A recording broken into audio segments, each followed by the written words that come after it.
This week we're going to talk about Sikhism. Uh, Sikhism is a religion like Jainism, Buddhism, and Hinduism that arose in India, or what at the time was referred to as India. Actually, Sikhism, the founder of the Sikhs, was born in a little village that is in modern-day Pakistan, but back in the day, Pakistan and Bangladesh were considered to be parts of India. So this religion, Sikhism, was founded by a man named Nanak.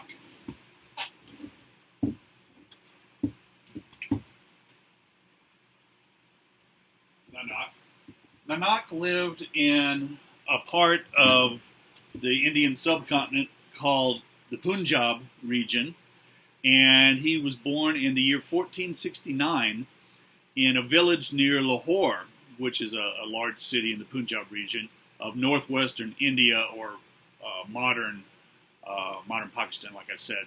He was born to Hindu parents, but this region in the 15th century, as it is true also today, was had a lot of Hindus in it and had a lot of Muslims in it as well. So he was born to Hindu parents, and as he was growing up, he had both Hindu and Muslim friends.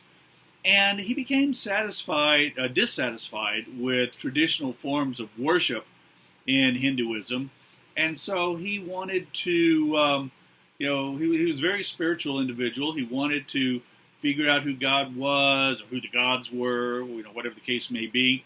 And so he sought out holy men, both Hindu and Muslim, to learn from them. Eventually, he became convinced of the oneness of God, which is certainly very consistent with Islam, but it is also consistent with certain interpretations of Hinduism that we talked about last week. Those Hindus who tend to see the Brahman as the underlying divinity that manifests itself in all the divine beings. And so Nanak became convinced of the oneness of God, as I said, and of the importance of drawing closer to God through meditation and the singing of hymns. It's interesting, if you look across different world religions, meditation plays an important role. Prayer and meditation play important roles in many, I would say most, of the major world religions. And the singing of hymns, that is, singing of praises to God or the gods, also is important in many religious traditions. So Nanak began composing hymns himself. And if you think back to other religious traditions, think of Judaism, for example. King David was known as the sweet psalmist of Israel because it was believed that he composed many of the hymns that are in the present-day book of Psalms. There are many early Christian leaders who were known for their hymn writing. A guy by the name of Ephraim Sirus, Gregory of Nazianzus, Pope Gregory the Great, who gave us the Gregorian chants. In Hinduism also, the Vedas, many of the Vedas consist of hymns that were chanted by Hindus. And so Nanak very much fits into this tradition that you find throughout many different world religions. And Nanak, as he became recognized as a teacher, he became known not just as Nanak, but as Guru Nanak. Guru means teacher in Punjabi, and in Sanskrit too, I believe. Anyways, there are stories about him as a child that indicate great wisdom. This is, again, typical with other religious traditions.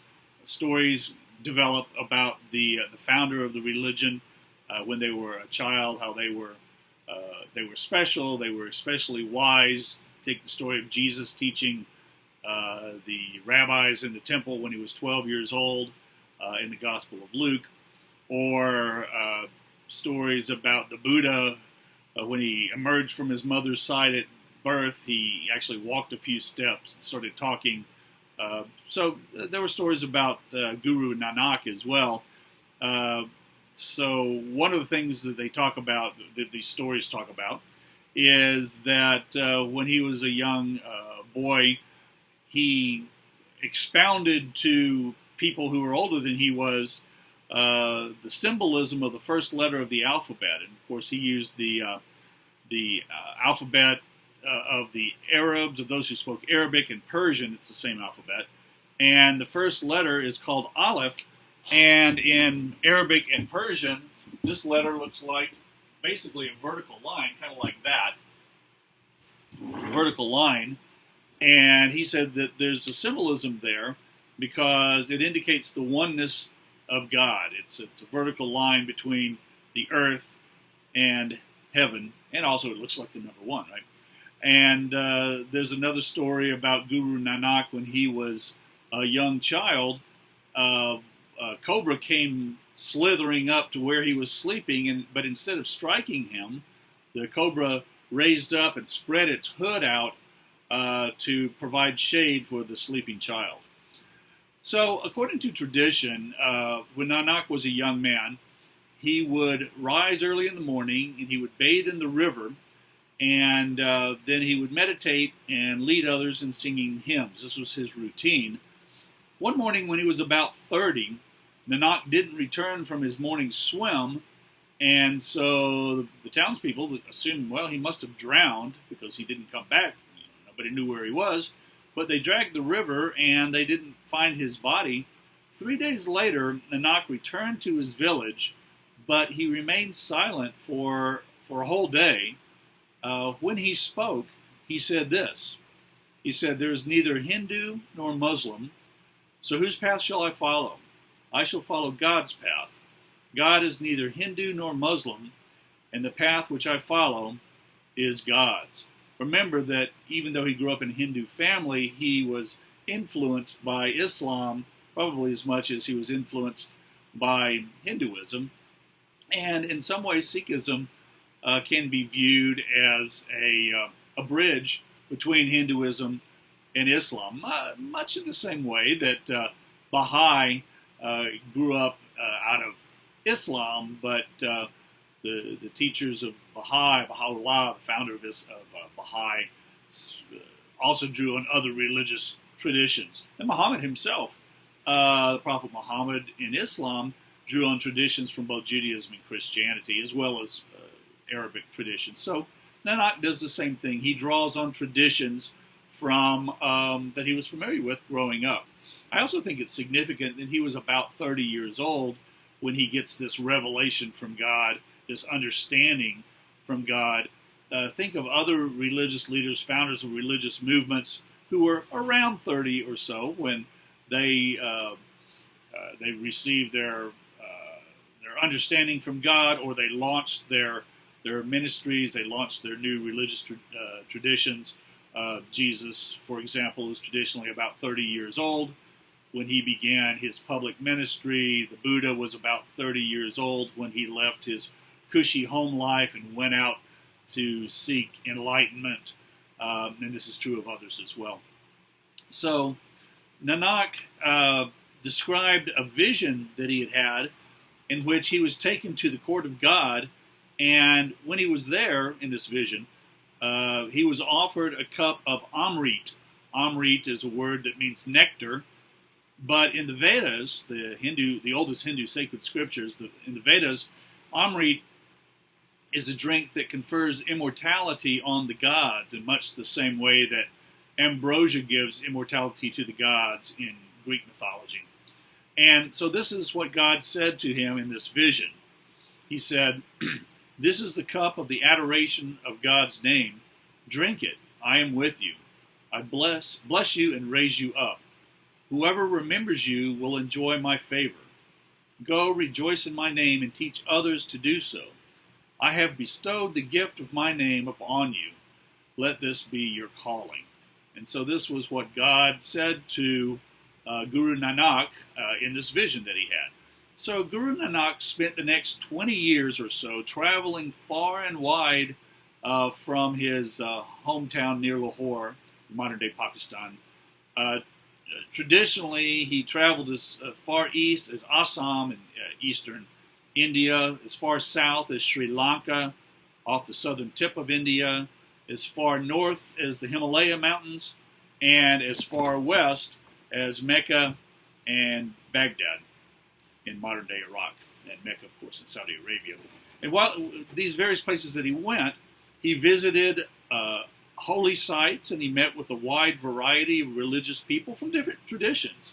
He was very interested, as I said, even as a young man, he was very interested in learning the religious traditions that other people had to teach, what they believed, and he took all these things into his account. He also, when he met with people, he proclaimed his own understanding of God and God's message.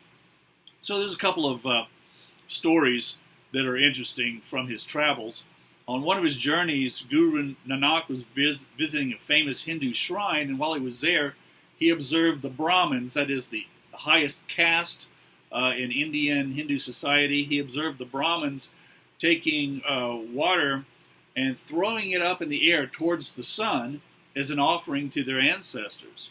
So Nanak took water, and instead of throwing it up, he threw it on the ground in the opposite direction. He said, if you can throw water to your dead ancestors, then I can throw water to my fields in Punjab, where he was from. On another occasion, he was asleep, and a Muslim came up to him, and they saw that the way that his body was positioned, Nanak's body was positioned, his feet were pointing towards Mecca. And the Muslim took this as a very great insult, that Nanak's feet should be pointing towards Mecca, which is the holy city in Islam. And he was very insulted. And Nanak woke up and saw that he was angry, found out why. And he said, well then, turn my feet in some other direction where God does not exist. All right, so these are just a couple of stories of Nanak during his travels. Eventually he returned to the Punjab region and founded the Sikh community. And the Sikh community, I should say,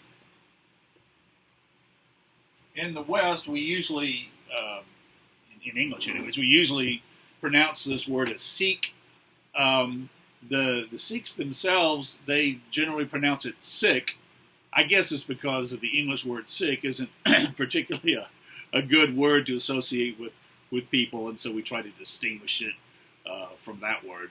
But whether you call it the Sikh community or the Sikh community, that's how it's spelled. It comes from a Punjabi word that means disciple.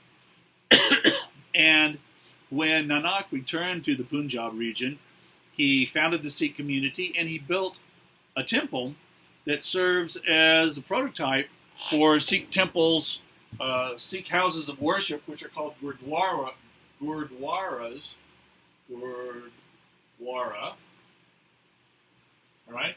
Gurdwara is the name of a Sikh house of worship, and it's a Punjabi word that means guru door. You see the gur at the front is guru, and then dwara, door. It sounds like door in English. Why does it sound like door in English? Well, because Punjabi is an Indo-European language, and there are some cognates between Punjabi and English, even though they're very distantly related. They are related.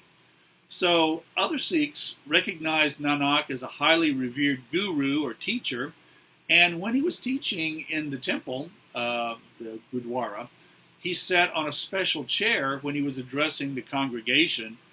And Guru Nanak is the founder of Sikhism, and he is also considered to be the first in a line of 10 or perhaps 11 gurus. We'll get to that in a bit.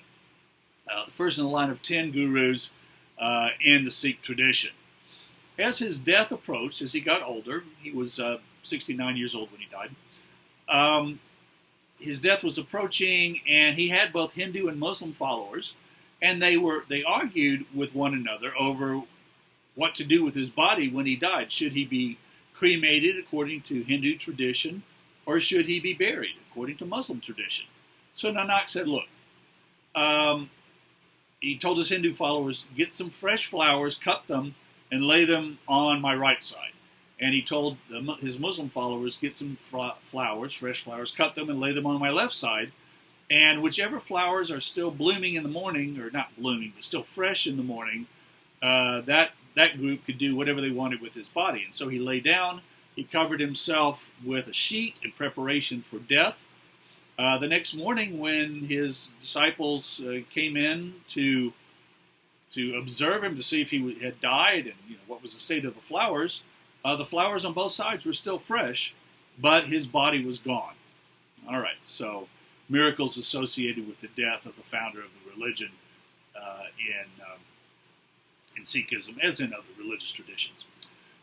He was succeeded by a series of gurus or teachers, and these gurus were considered to be revealers of truth, and they were linked in Sikh thought by sharing the same divine essence, though they weren't considered divine per se.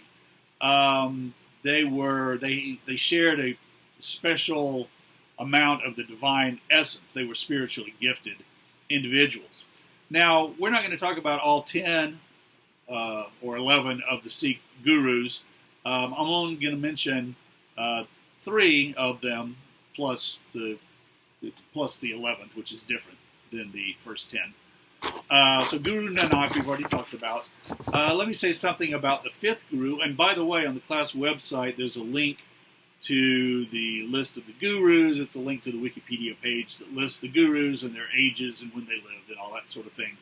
Remember that Guru Nanak was born in 1469. So this makes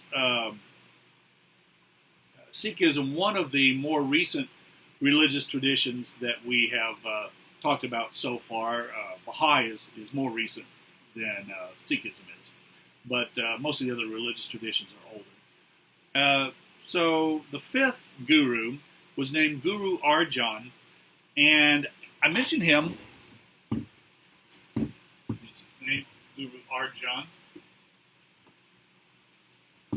And he became guru in 1581. He's the 5th guru, and he's notable because he's responsible for collecting and compiling the Sikh scriptures that are known as the Adi Granth. Adi Granth. The word Granth means book, and Adi means first. Okay? So the first book was what it was called, and it was a collection of hymns and poems by Guru Arjan's predecessor gurus. Some of his own writings were put in there. Other poets, not just the gurus, but other poets' works were included.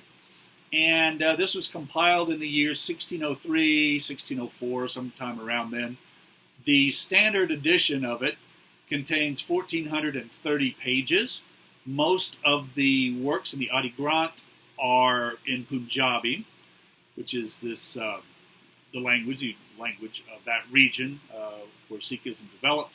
But there are some poems and other writings in in Sanskrit and in Persian, and in other languages of the northern Indian region. And so the Adi Granth is referred to very often as the Sri Guru Granth Sahib, which translates as Holy Master Teacher Book. All right, so the Adi Granth is also called Sri Guru Granth Sahib. So Sri is master, Guru is teacher, Granth is book, Sahib is holy or holy. So, all right, that was Guru Arjan. He's the one who compiled the Adi Granth. Now we're going to fast forward to the 10th guru. The 10th guru is considered to be the most important guru after Guru Nanak in Sikh tradition, and his name was Guru Gobind Singh.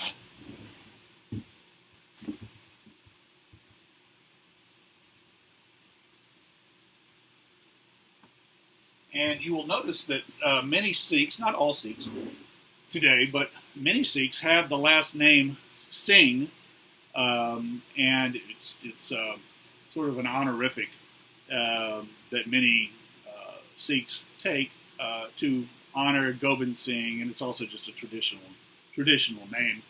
And as I said, Guru Gobind Singh is considered to be the most important guru after Guru Nanak. Actually, I think I'm going to pause here, and I'll start another recording. We'll talk more about Guru Gobind Singh and move on from there.